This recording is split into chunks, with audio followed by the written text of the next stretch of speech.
দিন প্রতিদিন এই সিরিয়ালটা কিন্তু মন ছুঁয়ে যাচ্ছে। এই সিরিয়ালটা যতই দেখছি ততই যেন মুগ্ধ হয়ে যাচ্ছি। গল্পটা তো অবশ্যই ভালো, কিন্তু মন ছুঁয়ে যাচ্ছে এর প্রেজেন্টেশন, পরিচালনা, বাকি অভিনয় জাস্ট অসাধারণ। মানে কাকে ছেড়ে কার কথা বলবো।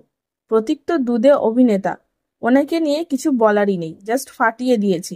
এর আগে আমরা প্রতীককে শুধু সিরিয়াল রোলেই দেখে গেছি, খোকাবাবু ছাড়া। কিন্তু এখানে উনি আবার বুঝিয়ে দিয়েছেন যে কমেডি ওনার রক্তে আছে। জাস্ট ফাটিয়ে দিয়েছে বস, আমাদের মহারাজ। আর যদি বলে সুকন্যা, মানে আমাদের পূজারিনীর কথা, কে বলবে এটা ওনার প্রথম সিরিয়াল? কি দারুণ অভিনয়টাই না করছেন উনি। এছাড়া সাপোর্টিং কাস্ট সবাই জাস্ট অসাধারণ। বাকি মহারাজ ও পূজারিনীর কেমিস্ট্রি, উফ কি দারুণ। এটা যে একদম ফ্রেশ জুটি কে বলবে। আমি তো 100% শিওর এই সিরিয়াল নিমফুলের মধুকে টেক্কা তো দেবেই। শুধু তাই নয়, খুব শীঘ্রই বেঙ্গল টপার হতে যাচ্ছে। বাকি তোমাদের কেমন লাগছে উড়ান? অবশ্যই জানিও কমেন্ট করে। আর হ্যাঁ, যারা এখনো দেখা শুরু করোনি তাদের বলছি, মিস করো না।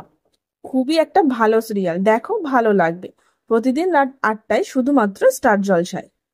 আর এরকম সমস্ত আপডেট সবার আগে পেতে অবশ্যই আমাদের চ্যানেলটি সাবস্ক্রাইব করে নিও।